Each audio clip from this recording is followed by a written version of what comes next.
ശബരിമലയിലെ ശാസ്താവിഗ്രഹത്തിൽ ചാർത്താനുള്ള തിരുവാഭരണങ്ങൾ വഹിച്ചുകൊണ്ടുള്ള ഘോഷയാത്രയുടെയും ശബരിമല സന്നിധാനത്ത് 18-ാം പടിക്ക് താഴെ അയ്യപ്പസ്വാമിയുടെ നായാട്ടുവിളിയുടെയും കാഴ്ചകൾ നമുക്ക് തുടർന്ന് കാണാം.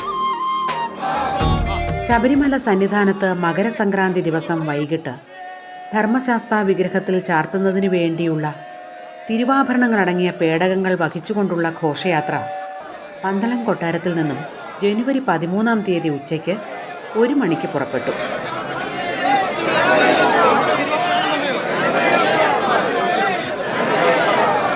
ഇത്തവണ മരുതവന ശിവൻപിള്ള സ്വാമി, കുളത്തിനാൽ ഉണ്ണികൃഷ്ണൻ, തോട്ടത്തിൽ പ്രതാപചന്ദ്രൻ എന്നിവരുടെ നേതൃത്വത്തിൽ 26 പേരടങ്ങുന്ന സംഘമാണ് തിരുവാഭരണ പേടകങ്ങൾ വഹിക്കുന്നത്.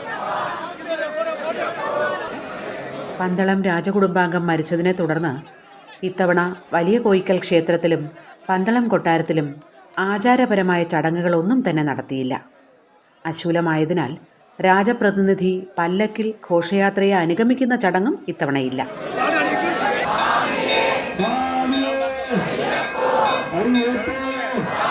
തിരുവാഭരണ ഘോഷയാത്രയ്ക്ക് ആദ്യത്തെ സ്വീകരണം മണികണ്ഠൻ ആൽത്തറയിലാണ്. അവിടെ നിന്നും MC റോഡ് വഴി നേരെ കൈപ്പുഴ ശ്രീകൃഷ്ണസ്വാമി ക്ഷേത്രത്തിലേക്ക്.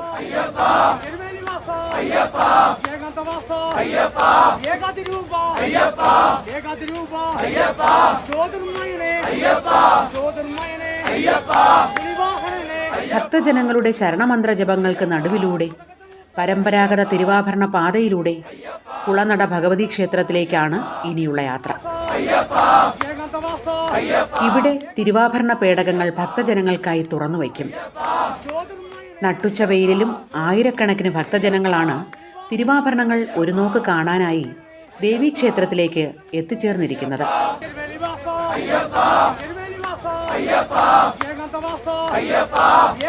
കുളനട ദേവീക്ഷേത്രത്തിൽ നിന്നും ഇനി ഉള്ളന്നൂർ ദേവീക്ഷേത്രത്തിലേക്കാണ് തിരുവാഭരണങ്ങൾ കൊണ്ടുപോകുന്നത്. ഇവിടെയും തിരുവാഭരണങ്ങൾ ഭക്തജനങ്ങൾക്ക് കാണാനുള്ള സൗകര്യം ഒരുക്കിയിട്ടുണ്ട്.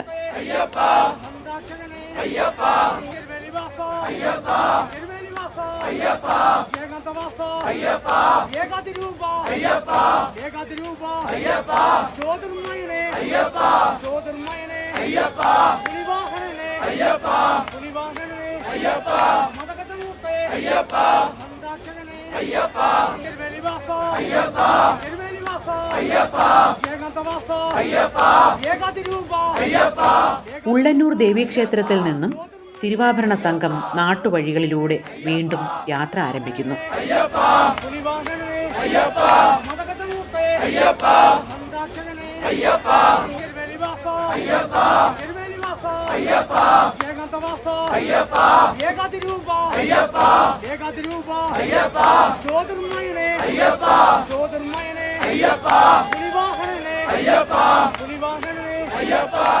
അയ്യപ്പനോടുള്ള ആളുകളുടെ ഭക്തിയും ആദരവും നേരിട്ട് കാണണമെങ്കിൽ ഒരു പ്രാവശ്യമെങ്കിലും തിരുവാഭരണ ഘോഷയാത്രയെ അനുഗമിക്കണം.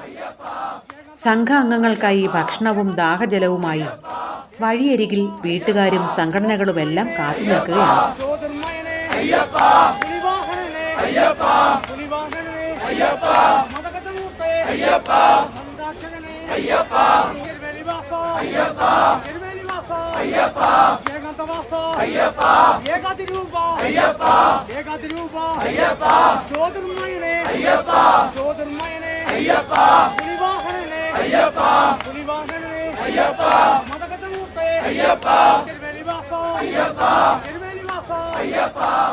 ഈ ഒരു തിരക്കിനിടയിലൂടെ സുരക്ഷിതമായി തിരുവാഭരണ പേടകങ്ങൾ ശബരിമലയിൽ എത്തിക്കുന്നത് ഏറെ ദുഷ്കരമായ കാര്യമാണ്.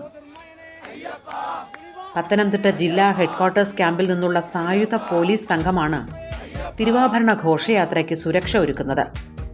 അസിസ്റ്റന്റ് കമാൻഡന്റ് MC ചന്ദ്രശേഖരൻ്റെയും ജയകുമാർ, സനൽ, ഫ്രാൻസിസ് എന്നീ SI-മാരുടെയും നേതൃത്വത്തിലുള്ള പരിചയസമ്പന്നരായ പോലീസ് സംഘമാണ് ഘോഷയാത്രയോടൊപ്പം 3 ദിവസവും സഞ്ചരിക്കുന്നത്.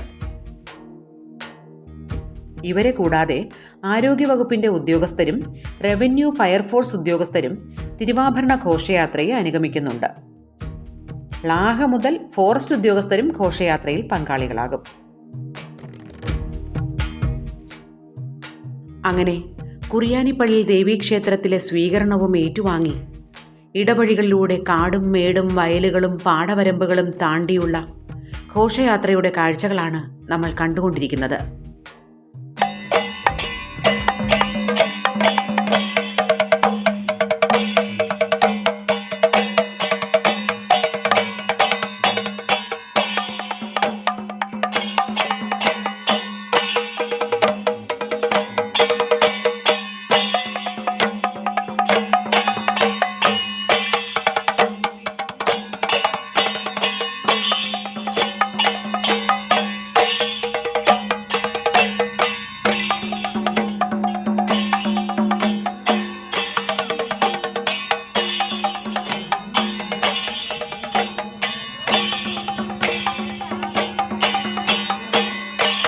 അദ്വൈത മൂർത്തിയാം അയ്യപ്പ സ്വാമിയെ അതികാലൈ വണങ്ങിടാം അരുൾ പെരുവാം. അദ്വൈത മൂർത്തിയാം അയ്യപ്പ സ്വാമിയെ അതികാലൈ വണങ്ങിടാം അരുൾ പെരുവാം. അദ്വൈത മൂർത്തിയാം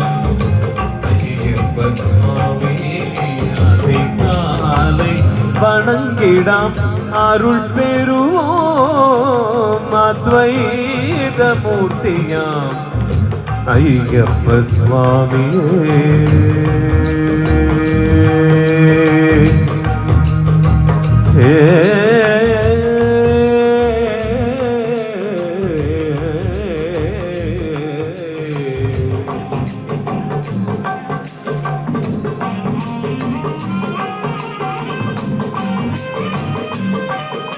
പോകുന്ന വഴികളിലുള്ള ചെറിയ ക്ഷേത്രങ്ങളിൽ പേടകങ്ങൾ ഇറക്കി വച്ച് ഇടയ്ക്കിടെ വിശ്രമിച്ചാണ് യാത്ര.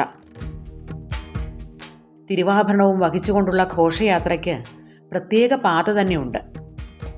13-ാം തീയതി ഉച്ചയ്ക്ക് 1 മണിക്ക് പന്തളത്തു നിന്നും യാത്ര ആരംഭിച്ച് 15-ാം തീയതി വൈകുന്നേരം ശബരിമല സന്നിധാനത്ത് തിരുവാഭരണങ്ങൾ എത്തിച്ചേരും. അതിനുശേഷം ശാസ്താവിഗ്രഹത്തിൽ തിരുവാഭരണം ചാർത്തി ദീപാരാധന നടക്കും. പൊന്നമ്പലമേട്ടിൽ തെളിയിക്കുന്ന മകരജ്യോതിയും കണ്ട് ഭൂരിഭാഗം ഭക്തരും അന്ന് തന്നെ മലയിറങ്ങും. മകരസംക്രമ ദിനം മുതൽ 5 ദിവസം നീളുന്ന അയ്യപ്പസ്വാമിയുടെ മകരവിളക്ക് അടിയന്തരത്തിന് ശേഷം 21-ാം തീയതി രാവിലെ തിരുവാഭരണ പേടകങ്ങൾ വഹിച്ചുകൊണ്ടുള്ള ഘോഷയാത്ര ശബരിമലയിൽ നിന്നും പന്തളത്തേക്ക് തിരിക്കും. യാത്രാമധ്യേ പെരിനാട് കക്കാട്ട് കോയിക്കൽ ധർമ്മശാസ്താ ക്ഷേത്രത്തിൽ തിരുവാഭരണങ്ങൾ ചാർത്തും. അന്നേ ദിവസമാണ് അവിടുത്തെ തിരുവുത്സവം നടത്തപ്പെടുന്നത്.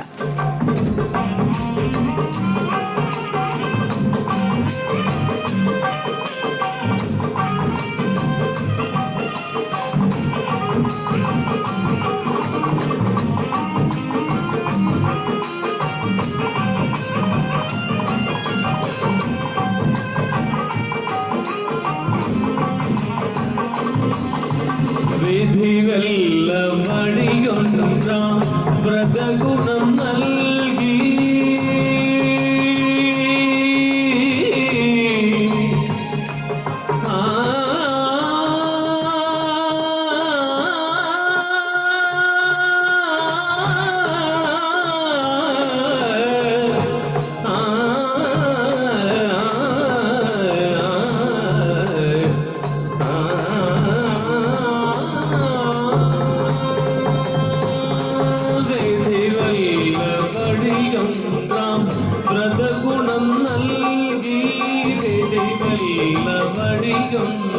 അങ്ങനെ പന്തളം വലിയ കോയിക്കൽ ക്ഷേത്രത്തിൽ നിന്നും ഉച്ചയ്ക്ക് 1 മണിക്ക് ആരംഭിച്ച ഘോഷയാത്ര ഇപ്പോൾ കിടങ്ങന്നൂർ പിന്നിട്ട് ആറന്മുളയിലേക്ക് എത്തിക്കൊണ്ടിരിക്കുകയാണ്. ഇനി ആറന്മുള പാർത്ഥസാരഥി ക്ഷേത്രത്തിലേക്ക്. ഇപ്പോൾ സമയം 6 മണിയാകുന്നു. ആറന്മുളയിലെ സ്വീകരണങ്ങൾക്ക് ശേഷം കോഴഞ്ചേരി പാമ്പാടിമൺ ധർമ്മശാസ്താ ക്ഷേത്രത്തിലേക്കാണ് തിരുവാഭരണങ്ങൾ എത്തിച്ചേരുന്നത്.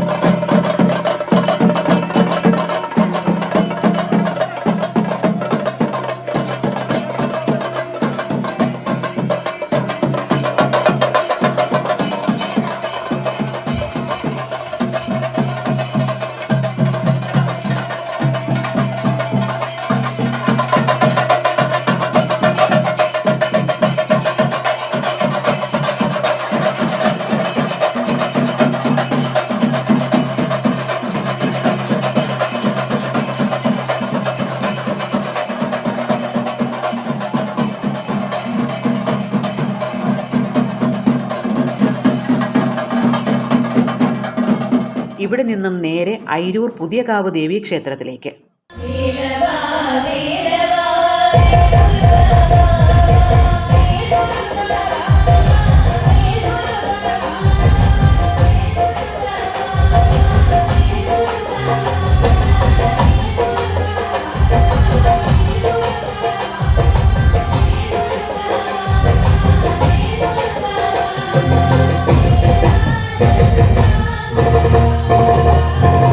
മണിയോടെ പുതിയകാവ് ദേവീക്ഷേത്രത്തിൽ എത്തിച്ചേർന്ന തിരുവാഭരണ പേടകങ്ങൾ ക്ഷേത്രത്തെ വലം വച്ച് ഭക്തർക്ക് ദർശനത്തിനായി തുറന്നു വയ്ക്കും.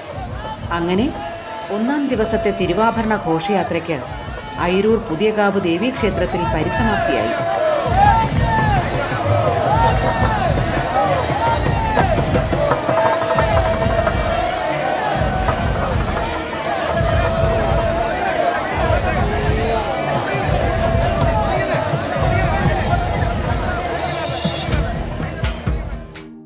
രണ്ടാം ദിവസം പുലർച്ചെ 3 മണിക്ക് അയിരൂർ പുതിയകാവ് ദേവീക്ഷേത്രത്തിൽ നിന്നും തിരുവാഭരണങ്ങൾ വഹിച്ചുകൊണ്ടുള്ള ഘോഷയാത്ര പുലർമഞ്ഞിൻ്റെ അകമ്പടിയോടെ രാവിലെ 7 മണിക്ക് വടശ്ശേരിക്കരയിൽ എത്തിച്ചേർന്നു. ഇവിടെ പേടകങ്ങൾ ഭക്തർക്കായി തുറന്നു വയ്ക്കും. അല്പസമയത്തിന് ശേഷം വീണ്ടും യാത്ര തുടങ്ങി. ഇനി ലാഹ വരെയും പ്രധാന പാതയിലൂടെയാണ് ഘോഷയാത്ര കടന്നു പോകുന്നത്.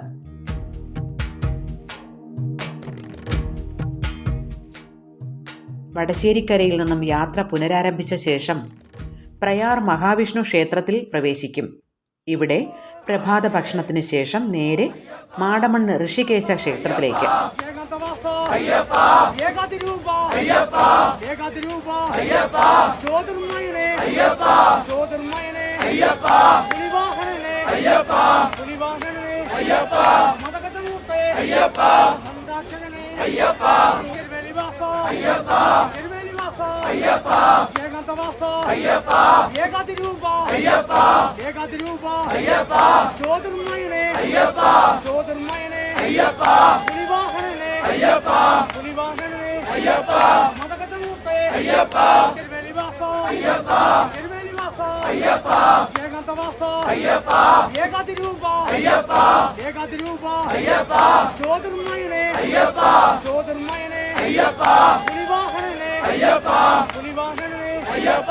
ഈ പാതയോരത്തുള്ള ആളുകളുടെ ഒരു വർഷത്തെ പ്രതീക്ഷയാണ് ഇതുവഴി കടന്നുപോകുന്ന തിരുവാഭരണ ഘോഷയാത്ര. ജനുവരി 13-ന് പന്തളത്ത് നിന്നും ആരംഭിച്ച തിരുവാഭരണ ഘോഷയാത്ര 14-ാം തീയതിയായ ഇന്ന് ലാഹ സത്രത്തിൽ സമാപിക്കും. 15-ാം തീയതി ലാഹയിൽ നിന്നും പുലർച്ചെ തുടങ്ങുന്ന ഘോഷയാത്ര വൈകുന്നേരത്തോടെ ശബരിമല സന്നിധാനത്ത് എത്തിച്ചേരും. ധർമ്മശാസ്താവിൻ്റെ വിഗ്രഹത്തിൽ തിരുവാഭരണങ്ങൾ ചാർത്തി ദീപാരാധനയും മകരജ്യോതിയും കണ്ട് ഭക്തലക്ഷങ്ങൾ അന്ന് മലയിറങ്ങും. 15-ാം തീയതി മുതൽ 18-ാം തീയതി വരെ മണിമണ്ഡപത്തിൽ നിന്നും 18-ാം പടിയിലേക്ക് അയ്യപ്പസ്വാമിയുടെ വിളക്കെഴുന്നള്ളിപ്പും നായാട്ടുവിളിയും നടക്കും. 19-ാം തീയതി മണിമണ്ഡപത്തിൽ നിന്നും അയ്യപ്പൻ ശരംകുത്തിയിലേക്ക് എഴുന്നള്ളും. അവിടെ നായാട്ടുവിളിക്ക് ശേഷം ഭൂതഗണങ്ങളുമായി തിരികെ മണിമണ്ഡപത്തിലേക്ക്. 20-ാം തീയതി രാത്രിയിൽ മാളികപ്പുറത്ത് നടക്കുന്ന ഗുരുതിക്ക് ശേഷം 21-ാം തീയതി രാവിലെ തിരുവാഭരണ പേടകങ്ങൾ വഹിച്ചുകൊണ്ടുള്ള ഘോഷയാത്ര സന്നിധാനത്ത് നിന്നും തിരികെ പന്തളത്തേക്ക് യാത്ര തിരിക്കും. വൈകുന്നേരം ലാഹയിലെത്തി വിശ്രമിച്ച ശേഷം 22-ാം തീയതി രാവിലെ പെരുനാട് കക്കാട് കോയിക്കൽ ധർമ്മശാസ്താ ക്ഷേത്രത്തിൽ എത്തും. ശബരിമല കഴിഞ്ഞാൽ തിരുവാഭരണങ്ങൾ ശാസ്താവിഗ്രഹത്തിൽ ചാർത്തുന്ന ഏക ക്ഷേത്രവും കക്കാട് കോയിക്കൽ ധർമ്മശാസ്താ ക്ഷേത്രമാണ്.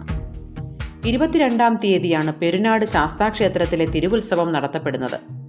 രാത്രിയിൽ പെരുനാട്ടിൽ നിന്നും തിരിച്ച് രാവിലെ റാന്നിയിൽ വന്ന് അയിരൂർ പുതിയകാവ് ക്ഷേത്രത്തിലെത്തി അവിടെ നിന്നും പാമ്പാടിമൺ ക്ഷേത്രത്തിലെത്തി ഉച്ചഭക്ഷണത്തിന് ശേഷം തിരുവാഭരണ ഘോഷയാത്ര ആറന്മുളയിലെത്തി വിശ്രമിക്കും. വെളുപ്പിന് ആറന്മുളയിൽ നിന്നും യാത്ര തിരിച്ച് രാവിലെ 7 മണിയോടുകൂടി പന്തളം കൊട്ടാരത്തിൽ എത്തിച്ചേരും. ശബരിമലയിൽ ധർമ്മശാസ്താവിന് ചാർത്താനുള്ള തിരുവാഭരണ പേടകങ്ങളിൽ തൊട്ടുതൊഴുന്നതിനും കാണിക്ക സമർപ്പിക്കുന്നതിനും പാതയുടെ ഇരുവശത്തുമായി 100 കണക്കിന് ആളുകളാണ് കാത്തിരിക്കുന്നത്.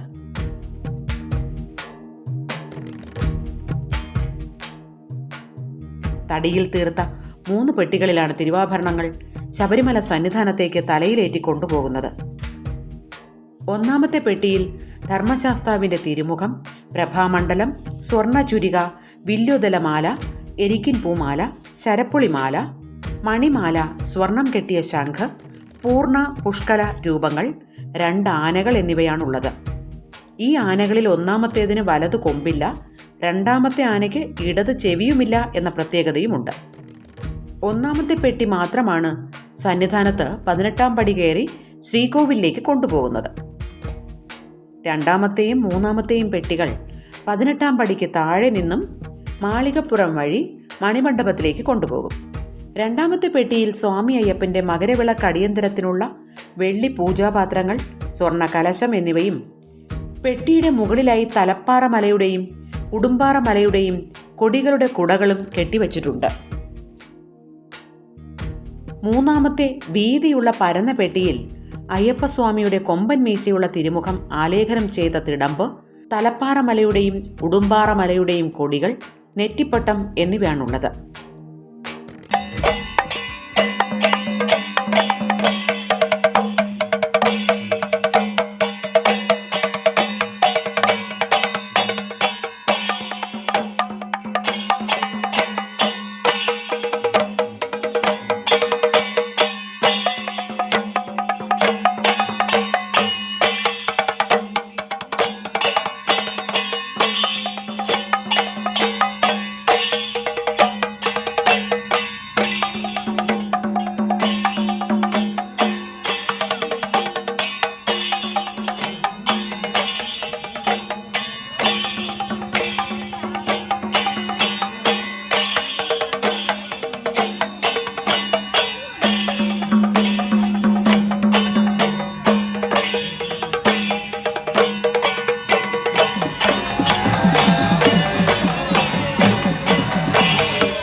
തിരുവാഭരണ പേടകങ്ങൾക്ക് സ്വീകരണം നൽകാനായി വഴിയിൽ നിറയെ ഭക്തരുടെ നീണ്ട നിര തന്നെ നമുക്ക് കാണാം.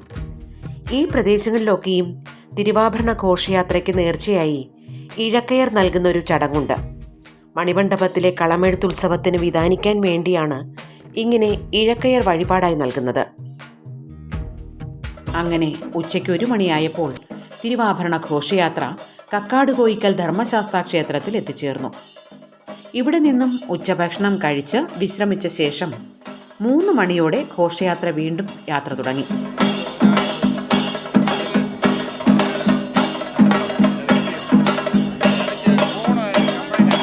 വെയിൽ മാറി തണലായി തുടങ്ങി.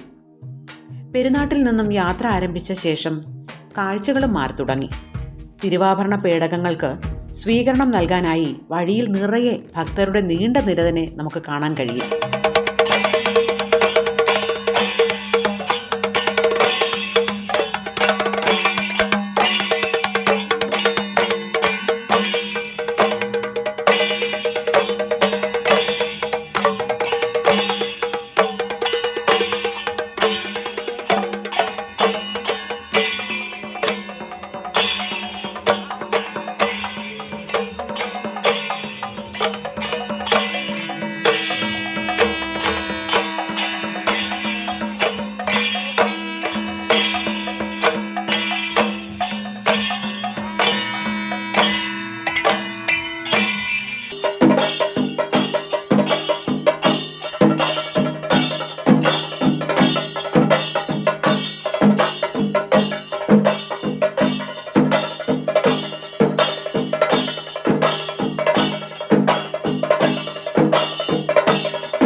സ്വീകരണങ്ങൾ ഏറ്റുവാങ്ങിയും വിശ്രമിച്ചും ഇനി ലാഹയിലേക്കാണ്. പ്രധാന പാതയിൽ നിന്നും മാറി കാട്ടുവഴിയിലേക്ക് കയറി ഇനി നേരെ ലാഹ സത്രത്തിലേക്ക്.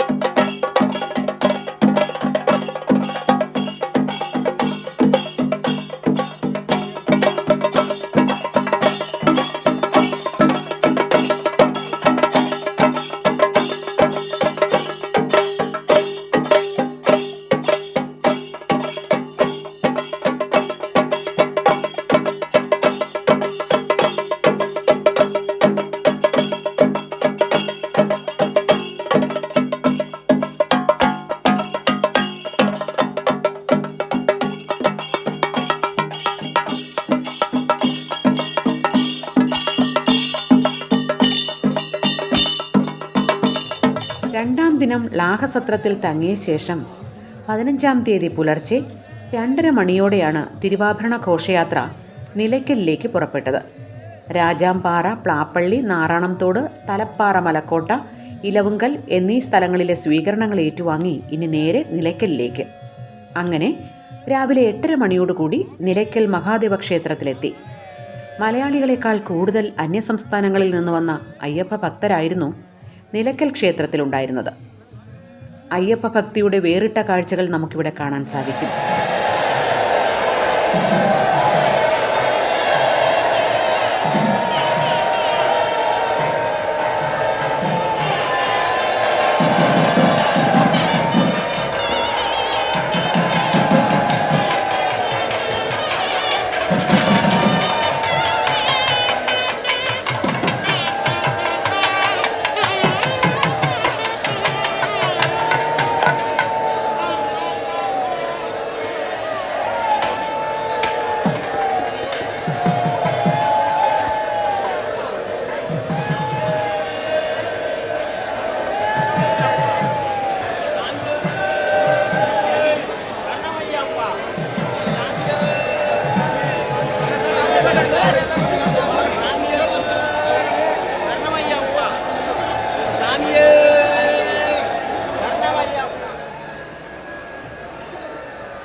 നിലയ്ക്കലിൽ നിന്നും ഇനി കാനനപാതയിലൂടെ അട്ടത്തോട് വഴിയാണ് തിരുവാഭരണ ഘോഷയാത്ര കടന്നു പോകുന്നത്.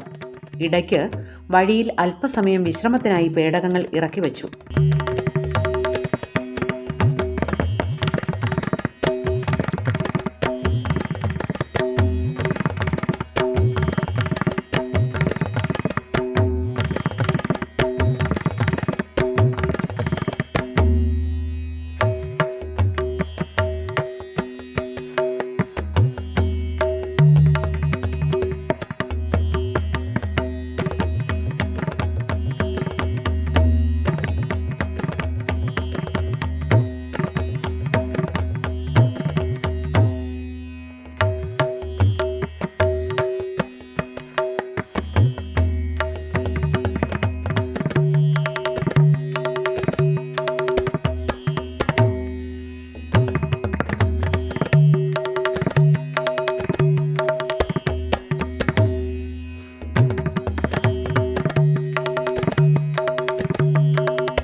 നേരെ അട്ടത്തോടിലേക്ക്.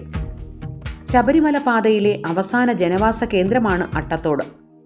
ഇവിടെ മലയരയ വിഭാഗത്തിൻ്റെ സ്വീകരണ മണ്ഡപത്തിൽ തിരുവാഭരണങ്ങൾ ഇറക്കി വെച്ചു.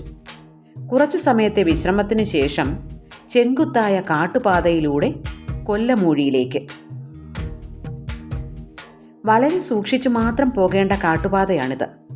ഉരുളൻ കല്ലുകളും വലിയ വേരുകളും കുഴികളും ഉള്ള ഈ വഴിയിലൂടെ പേടകങ്ങൾ തലയിൽ ചുമന്നുകൊണ്ടുള്ള യാത്ര അതികഠിനമാണ്. ശബരിഗിരീശന്റെ പൂങ്കാവനത്തിൻ്റെ പുണ്യം നുകർന്നുകൊണ്ടുള്ള ഈ യാത്ര എന്നാൽ നമ്മെ ഒട്ടും മനം മടുപ്പിക്കുന്നതുമല്ല. തിരുവാഭരണ പാതയിലെ ഏറ്റവും ക്ലേശം നിറഞ്ഞ വഴിയും ദിവസവും ഇതാണ്.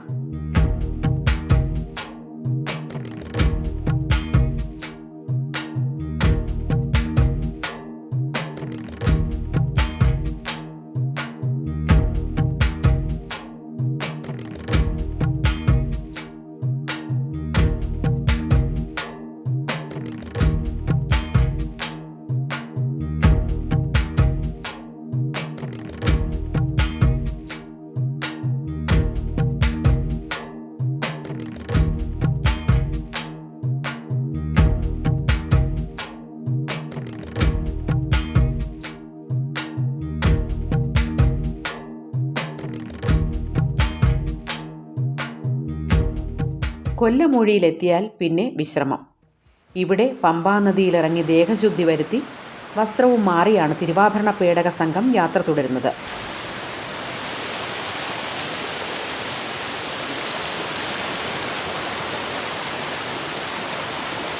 പമ്പാനദിക്ക് കുറുകെ താൽക്കാലികമായി കെട്ടിയുയർത്തിയ പാലത്തിലൂടെ മറുകരയിലേക്ക്. ഇനി പമ്പാതീരത്തുകൂടി പാറക്കെട്ടുകൾക്ക് മുകളിലൂടെ അതിസാഹസികമായി പേടകങ്ങളും തലയിൽ ചുമന്നുകൊണ്ടുള്ള ഈ യാത്ര കാണേണ്ട കാഴ്ച തന്നെയാണ്.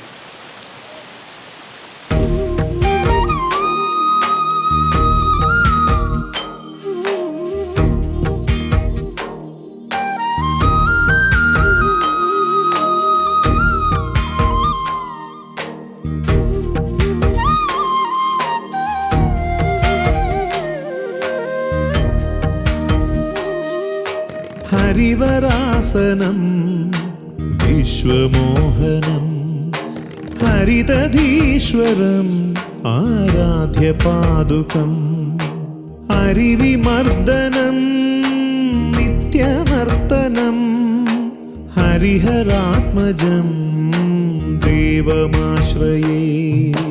ശരണമയ്യപ്പ സ്വാമി ശരണമയ്യപ്പ ശരണമയ്യപ്പ സ്വാമി ശരണമയ്യപ്പ ശരണമയ്യപ്പ സ്വാമി ശരണമയ്യപ്പ ശരണമയ്യപ്പ സ്വാമി ശരണമയ്യപ്പ. ശരണകീർത്തനം ശക്തമാനസം ഭരണലോലുപം നർത്തനാലസം. ശരണകീർത്തനം ശക്തമാനസം ഭരണലോലുപം നർത്തനാലസം. അരുണഭാസുരം ഭൂതനായകം ഹരിഹരാത്മജം ദേവമാശ്രയേ. ശരണമയ്യപ്പ സ്വാമി ശരണമയ്യപ്പ ശരണമയ്യപ്പ സ്വാമി ശരണമയ്യപ്പ ശരണമയ്യപ്പ സ്വാമി ശരണമയ്യപ്പ ശരണമയ്യപ്പ സ്വാമി ശരണമയ്യപ്പ.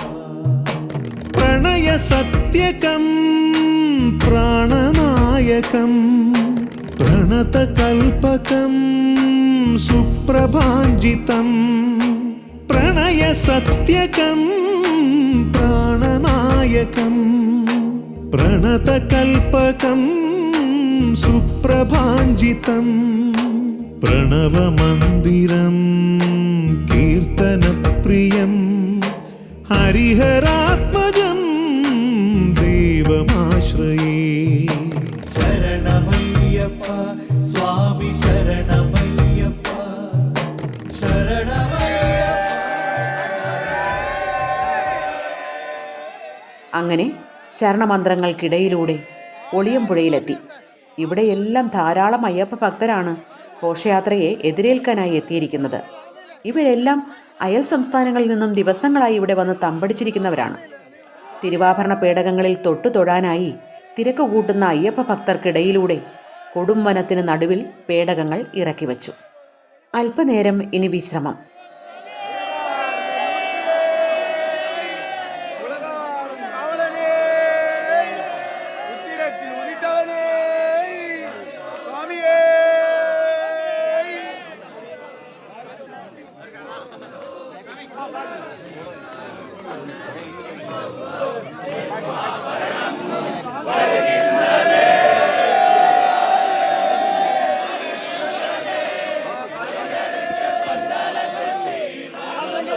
കൊടും കാടിന് നടുവിലൂടെയുള്ള ഈ യാത്രയിൽ വനം വകുപ്പിന്റെ ഉദ്യോഗസ്ഥരും കൂടെയുണ്ടാവും.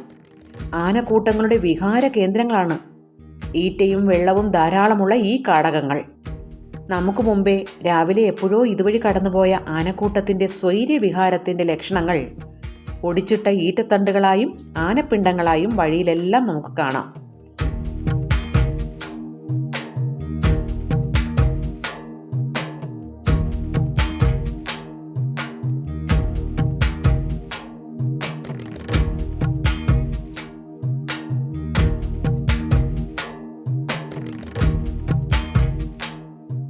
ഇനി നേരെ വലിയാനവട്ടത്തേക്കാണ്.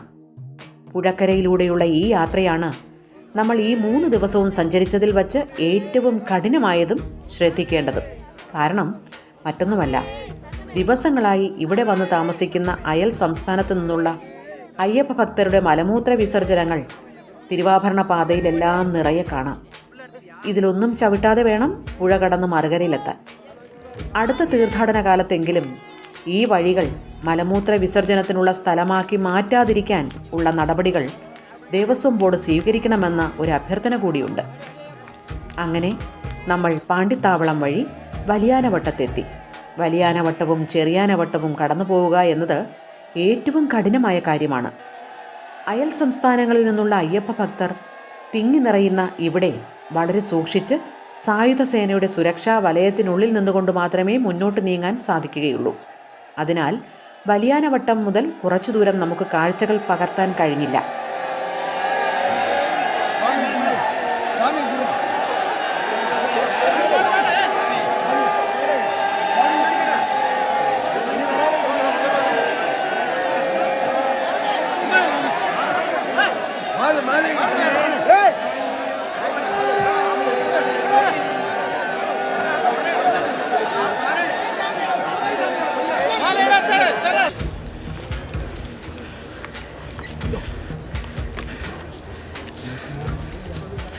അങ്ങനെ ശബരിമലയിലേക്കുള്ള കയറ്റം തുടങ്ങിക്കഴിഞ്ഞു. കുത്തനെയുള്ള കഠിനമായ കയറ്റമാണ്. തിരുവാഭരണ പേടകവാഹകരും പോലീസ് ഉദ്യോഗസ്ഥരുമെല്ലാം തളർന്നു പോകും. പക്ഷേ അതികഠിനമായ ഈ കയറ്റം നമ്മുടെ ക്യാമറയിൽ എത്രമാത്രം ദൃശ്യവൽക്കരിക്കാൻ സാധിച്ചു എന്നറിയില്ല. വളരെ വളരെ സാവധാനം ഓരോ അടിയായി പതിയെ മുകളിലേക്ക്.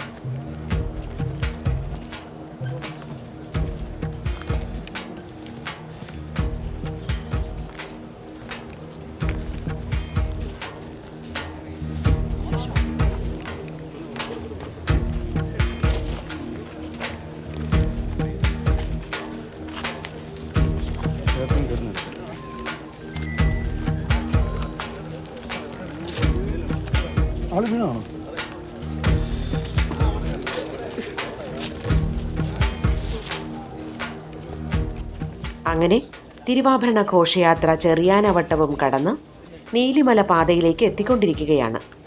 ചെറിയാനവട്ടത്തു നിന്നും പമ്പ ഗണപതി ക്ഷേത്രത്തിലേക്ക് പോകാതെ പരമ്പരാഗത തിരുവാഭരണ പാതയിലൂടെയാണ് തിരുവാഭരണ ഘോഷയാത്ര നീലിമലയിലേക്ക് എത്തുന്നത്. അങ്ങനെ നീലിമല കയറ്റവും അപ്പാച്ചിമേടും ശബരിപീഠവും കഴിഞ്ഞ് ശരംകുത്തിയിലേക്ക്.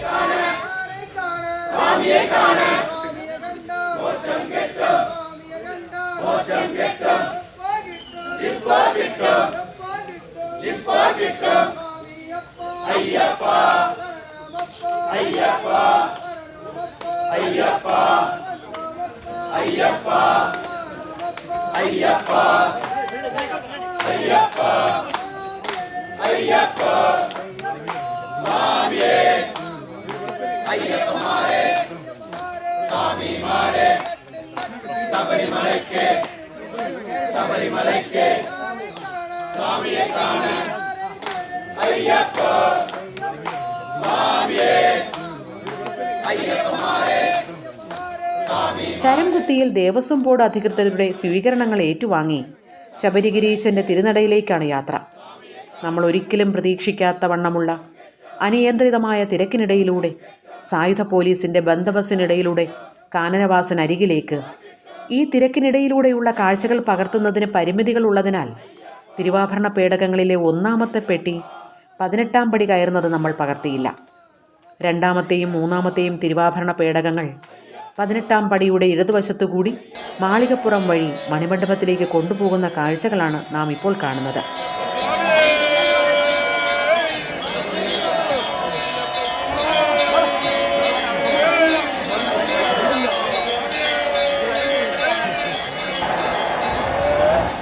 ഇനി മണ്ഡലപൂജയ്ക്ക് അധിക സമയമില്ല. ധർമ്മശാസ്താവിൻ്റെ വിഗ്രഹത്തിൽ തിരുവാഭരണങ്ങൾ ചാർത്തിയുള്ള മണ്ഡലപൂജയും ദീപാരാധനയും അങ്ങു ദൂരെ പൊന്നമ്പലമേട്ടിൽ 3 തവണ മിന്നിത്തെളിയുന്ന മകരജ്യോതിയും ശബരിമല സന്നിധാനം ശരണമന്ത്രങ്ങളാൽ മുഖരിതമാകുന്ന നിമിഷം.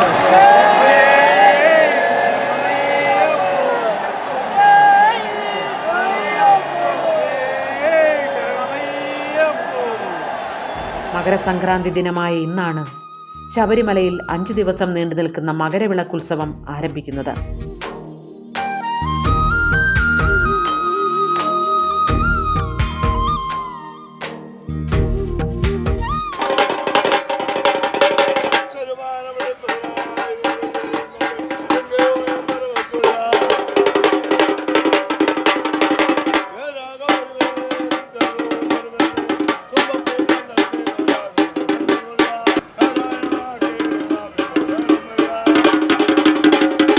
മകരം 1 മുതൽ 5 വരെ ശബരിമലയിൽ നടക്കുന്ന വിളക്ക് എഴുന്നള്ളത്തിനെയാണ് മകരവിളക്ക് എന്ന് വിളിക്കുന്നത്. പന്തളം കൊട്ടാരത്തിൽ നിന്നും വലിയ തമ്പുരാട്ടി കൊടുത്തുവിടുന്ന പഞ്ചവർണ്ണപ്പൊടികൾ ഉപയോഗിച്ച് മണിമണ്ഡപത്തിൽ അയ്യപ്പസ്വാമിയുടെ കളമെഴുതുന്നു. മകരസംക്രമ ദിവസം മുതൽ 5 ദിവസമാണ് കളമെഴുത്തും പാട്ടും. ഓരോ ദിവസവും ഓരോ ഭാവത്തിലാണ് കളമെഴുതുന്നത്. 1-ാം ദിവസം ബാലകബ്രഹ്മചാരിയായും, 2-ാം ദിവസം വില്ലാളി വീരനായും, 3-ാം ദിവസം രാജകുമാരനായും, 4-ാം ദിവസം പുലിവാഹനനായും, 5-ാം ദിവസം സർവാഭരണ വിഭൂഷിതനുമായുമാണ് കളമെഴുതുന്നത്. മണിമണ്ഡപത്തിൽ നിന്നും 18-ാം പടിയുടെ താഴേക്കുള്ള അയ്യപ്പസ്വാമിയുടെ എഴുന്നള്ളത്തും നായാട്ടുവിളിയുമാണ് ഇനി നടക്കാൻ പോകുന്നത്.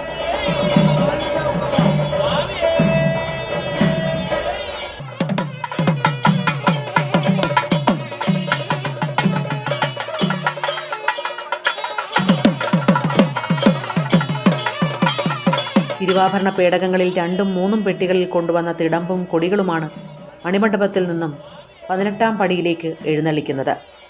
അയ്യപ്പസ്വാമിയുടെ കൊമ്പൻ മീശയോട് കൂടിയുള്ള തിടമ്പും തലപ്പാറ ഉടുമ്പാറ മലകളുടെ കൊടികളുമായി ധർമ്മശാസ്താവിൻ്റെ മുൻപിൽ 18-ാം പടിയുടെ താഴെ അയ്യപ്പസ്വാമിയുടെ നായാട്ടുവിളി. ഒരു പ്രത്യേക ഈണത്തിലാണ് നായാട്ടുവിളി നടത്തുന്നത്. റാന്നി കുന്നക്കാട്ട് കുടുംബക്കാരാണ് നായാട്ടുവിളി ചൊല്ലുന്നത്.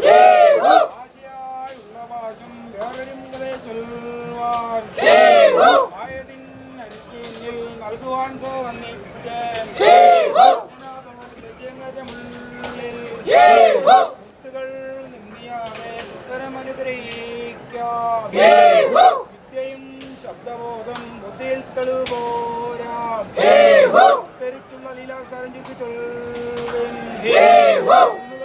കാട്ടൻ പണ്ട് മോഹിനി വേഷം പൂണ്ടോൾ കാമിനി മൗലിയാകും പാർവതീതായിരിക്കെ മാമകം അല്പാവേഷം ചേരുവന്നല്ല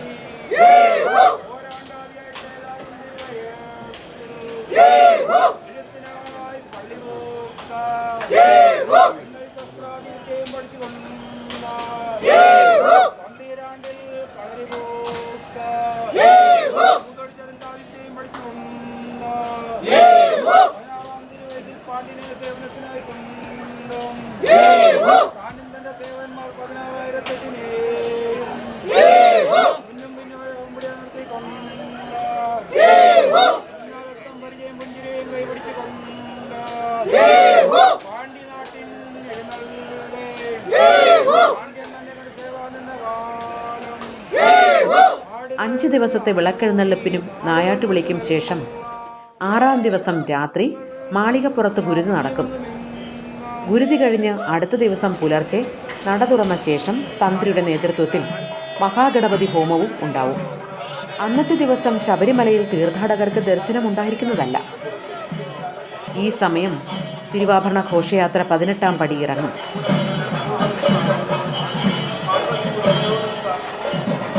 ഈ സമയത്താണ് രാജപ്രതിനിധിയുടെ ദർശനം. അപ്പോൾ സോപാനത്തിൽ മറ്റാരും ഉണ്ടായിരിക്കില്ല.